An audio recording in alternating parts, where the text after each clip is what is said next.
শোনো শোনো দিনাজপুরবাসী, শোনো দিয়া মন, ভালো লাগলো আপনাদের এই মাহফিল আয়োজন। এ দিনাজপুর যুবক ভাইরা, এই যে বলতেছিলাম উমর তখনও কিন্তু ইসলাম ধর্ম গ্রহণ করে নাই।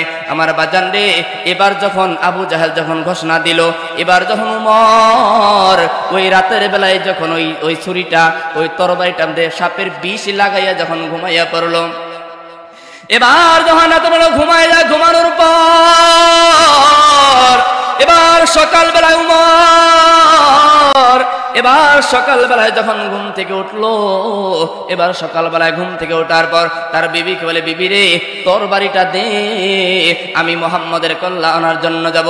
কিন্তু সকালবেলা আল্লাহর কেমন নীলা খেলা, এবার কিন্তু যখন উমর রাতের বেলায় যখন ঘুমিয়েছিল, ঘুমানোর পর উমরের চুল ছিল অত্যন্ত বাবরি, বড় বড় চুল ছিল আমার ভাইয়ের, আমার বন্ধুরে। সকালবেলায় উমর যখন ঘুম থেকে জাগ্রত হয়েছে, হওয়ার পর দেখে যে তার চুলগুলো কে জানি কেটে দিয়েছে। বলেন সুবহানাল্লাহ। এবার উমর তার বিবি বলে, বিবি রে, সকালবেলা উমর ঘুম থেকে জাগ্রত হওয়ার পর তার বিবিকে বলে, আমার চুলগুলো কে কাটছে? বিবি বলে, উমর স্বামী, আমি তো জানি না তোমার চুলগুলো কে কাটছে, আল্লাহ তাআলার নীলা খেলা। এবার বিবি এই কথা বলার পর এবার উমর সঙ্গে সঙ্গে বাড়ি থেকে বের হয়ে গেল। সারাদিন টোটো কোম্পানির মতো ম্যানেজারি করে, আর দেখে যে তার চুলগুলো কে কাটছে, ওই লোকটাকে খোঁজার জন্য সারাদিন সে বেড়ায়, কিন্তু লোকটাকে আর খুঁজে পায় না। আমার বাবাজিরা রে, এবার যখন সারাদিন তার চুলগুলো কে কাটছে সারাদিন যখন খুঁজে পাইল না, সারাদিন যখন খোঁজার পর পাই নাই, আবার রাতের বেলায় আসে বলে, বিবি রে, আমার চুলগুলো জানি কে কাটছে, আমি সারাদিন খুঁজলাম কিন্তু পাইলাম না। কিন্তু আমার আল্লাহ উমরকে ইসলামের জন্য কবুল করছে। আগেই বললাম মুহাম্মদ দোয়া করার কারণে।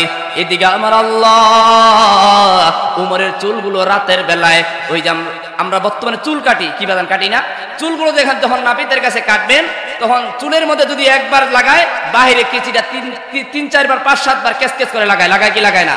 এদিকে আল্লাহ রাব্বুল আলামিন রাতের বেলা উমরের চুলগুলো, যেহেতু উমর ইসলাম ধর্ম গ্রহণ করবে, এই জন্য তার চুলগুলো আল্লাহ তাআলা ফেরেশতার মাধ্যমে কি করছে, কাটে। সুবহানাল্লাহ। আমার বাজান রে, এবার যখন উমর ওদিনে সারাদিন চলে গেল, এবার দ্বিতীয় রাত আর 2 দিন আছে। এবার যখন উমর দ্বিতীয় রাতেও যখন এবার ঘুমায় যায়, তার বিবি বলে, বিবি রে, আসো আমরা স্বামী স্ত্রী আমরা ঘুমাই পড়ি। বিবি বলে, না স্বামী না, তোমার সাথে আমি গত রাতে ছিলাম, তোমার চুলগুলো কে জানি কাটে দিছে, আজকে আমি তোমার সাথে ঘুমাইব না। যদি আজকে তোমার সাথে ঘুমাই,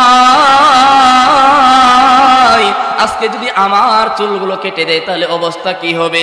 এবার উমরের বিবি আলাদা ঘুমাই গেল, উমরও কিন্তু আলাদা ঘুমাই গেল। আমার যুবক ভাইরা রে, এবার যখন দ্বিতীয় রাতে উমর এক বিছানায়, তার বিবি আরেক বিছানায় ঘুমায়া যায়, এবার হঠাৎ করে রাতের যখন গভীর হয়ে গেল, গভীর রাতে উমরের বিবি এমন হাউমাউ করে টুকরো টুকরো করে কান্না শুরু করে দিল। কান্না করার পর উমরের ঘুম ভেঙে গেল। উমর বলে, বিবি রে, তোর আবার কি হয়েছে, তোকে কে মারলো? এবার বিবি বলে, স্বামী, আমি তোমাকে একটা কথা বলবার চাই। স্বামী বলে, বিবি রে, কি কথা তুমি বলো, কারণটা কি, তোমার কি হয়েছে, তুমি কেন কান্না করো? বিবি বলে, স্বামী রে, আজকে রাতের বেলায় আমি স্বপ্নের মধ্যে দেখলাম তুমি যেই মুহাম্মদের কল্যাণতে যাইবা, আমি স্বপ্নের মধ্যে দেখলাম তুমি ওই মুহাম্মাদের কাছে যাইয়া তুমি কালেমা পড়ে মুসলমান হয়ে। সুবহানাল্লাহ। এই নীলা খেলা কার? আল্লাহ। আমার দিনাজপুর যুবক ভাইরা রে, এবার যখন এই দ্বিতীয় রাতে যখন উমরের বিবি যখন স্বপ্নের মধ্যে দেখলো উমর ইসলাম ধর্ম গ্রহণ করবে, কালেমা পরে মুসলমান হয়ে যাবে, এবার উমর ওই দিনও কিন্তু আর মুহাম্মদের কাল্লা আনার জন্য যাইতে পারলেন না। আমার বাজান রে, যখন কাল্লা টানতে যাইতে পারলেন না, এবার তৃতীয় রাত হয়ে গেল, আর 1 দিন বাকি আছে। 26 বছর হচ্ছে, আর কয় দিন বাকি? আর মাত্র 1 দিন বাকি। এবার যখন তৃতীয় রাত ঘুমায়া যায়, ঘুমানোর পর এবার উমর যখন শুধুমাত্র কেবলমাত্র মুহাম্মদের কল্যাণ আনার জন্য তার যে ঘোড়াটা ছিল, গাধাটা ছিল, গাধার পিঠে যখন সওয়ার হলো, ঘোড়ার পিঠে যখন সওয়ার হইলো, আজকে আমি আর কোনো সময় এবার যখন বিবি বলল তুমি যাবা, আমার একটা কথা শুনে যাও। এবার উমর যখন বলল কি কথা বলো, উমর যে রাখাল ছিল এবার বলে দেখো আমাদের রাখালটার জানি কি হয়েছে, টুকরো টুকরো করে কান্না করে, আমাদের রাখালটা জানি কি হয়েছে। এবার উমর যখন ঘোড়ার পিঠ থেকে নেমে যখন রাখালকে জিজ্ঞাসা করলো বলো তোমার কি হয়েছে, এবার রাখাল বলে যে ওই যে আমাদের উটনিগুলো যেদিন থেকে তুমি মুহাম্মদের কল্যাণের জন্য যাইতে চাইছিলা ওদিন থেকে আমাদের উটনিগুলো কোনো কিছু খাবার খায়। আল্লাহু আকবার।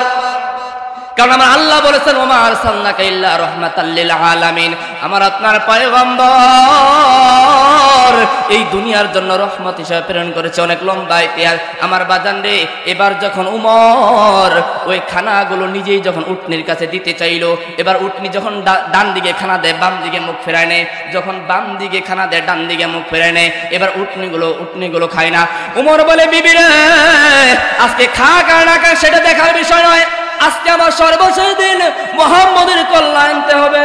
আর ভাইয়ের আমার বাজান রে, আমার দিলাসরা যুবক বন্ধু রে, আমি আমার আলোচনা অল্প একটু সময়ের মধ্যে শেষ করে দেব, আমার সময় প্রায় শেষের দিকে। আমার বাজান রে ওই যে বলতেছিলাম এবার প্রথম রাত চলে গেছে, দ্বিতীয় রাত চলে গেছে, 3 নাম্বার রাত, আর কিন্তু মাত্র একদিন বাকি আছে। কয়দিন? একদিন বাকি আছে। এবার যখন তৃতীয় দিন যখন ঘোড়ার পিঠে সাওয়ার হলো, এবার বিবি বলে স্বামী রে তুমি আমাকে আমার একটা কথা শুনে যাও। বলে কি কথা? আজকে আমি কোনো কথা শুনতে রাজি নয়। আমার বাজান বলে আজকে আমি কোনো কথা শুনতে রাজি না, আজকে আমার সর্বশেষ দিন মুহাম্মদের কল্লা আনার জন্য যেতে হবে, আজকে আমি তোমার কোনো কথা শোনার জন্য রাজি নয়। আমার বন্ধুরে এবার তার উটনিও কোনো খাওয়া খায় না, এবার রাখালও কোনো খাওয়া খায় না। এবার উমর বলে আমার উটনি কোনো খাবার খায় চাই খাক না খাক সেটা আমার কোনো দেখার বিষয় নয়। এবার কেবলমাত্র উমর শুধুমাত্র উঠে এবার ঘোড়ার পিছনে সাওয়ার হয়ে শুধুমাত্র কেবলমাত্র রওনা দিল। রওনা দেওয়ার পর এবার উমরের বন্ধু আবু নাইম বলে বন্ধু তুমি কোথায় যাও? উমর বলে তোমার কি হয়েছে? আমি কোনো কথা বাধা মানতে রাজি নয়, বলো তোমার কি হয়েছে, বলে তুমি কোথায় যাও? বলে বন্ধু রে আমি মুহাম্মদের কল্লা আনার জন্য যাব, তুমি আমাকে কোনো বাধা দিও না। আমার বাজান রে এবার বলে বন্ধু আবু নাইম বলে তুমি তো মুহাম্মদের কল্লা আনার জন্য যাবে ভালো কথা, কিন্তু যে তোমার ঘরের মধ্যে তোমার বোন এবং তোমার বোন জামাই যে আল্লাহর পয়গম্বরের কালেমা গ্রহণ করেছে তুমি এটা কি জানো নাকি? উমর বলে এটা আবার কেমন কথা? হঠাৎ উমরের মাথা গরম। যখন মাথাটা গরম হয়ে গেল উমর বলে যদি কথাটা মিথ্যা হয় তাহলে কিন্তু তোমার খবর আছে আমার ভাইয়েরা। এবার উমর শুধুমাত্র কেবলমাত্র এবার ওই ঘোড়ার পিঠ থেকে নেমে এবার তিনার বোনের বাসায় চলে গেল।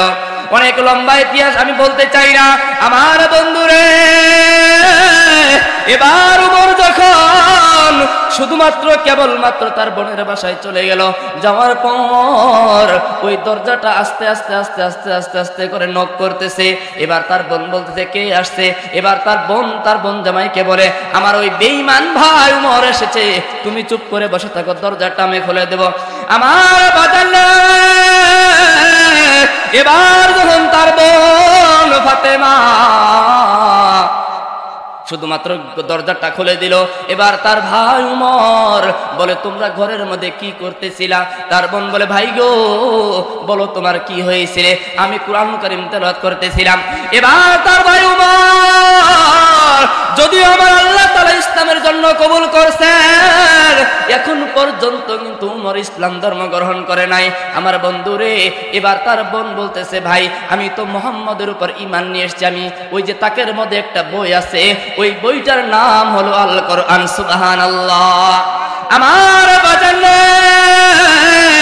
এবার যখন উমরের বোন ওই তক্তার মধ্যে থেকে যখন কোরআন শরীফটা পড়ায়, যখন কোরআন শরীফটা পারার পরে এত সুন্দর করে তেলাওয়াত করে সূরা তোহা তেলাওয়াত করে আরম্ভ করে দিল, তার ভাই উমর এমন ভাবে তার বোনকে মারে মারে আঘাত করেছে, এমন ভাবে রক্তাক্ত করেছে, এমন ভাবে আঘাত করছে। এরপরে তার বোন বলে, ভাই রে, তুমি আমাকে যতই মারো না কেন, তুমি আমাকে যদি দুনিয়া থেকে চিরবিদায় করে দাও, এরপর আমি ঈমান ছাড়বো না, মুহাম্মাদের কালেমা ছাড়বো না। আল্লাহু আকবার।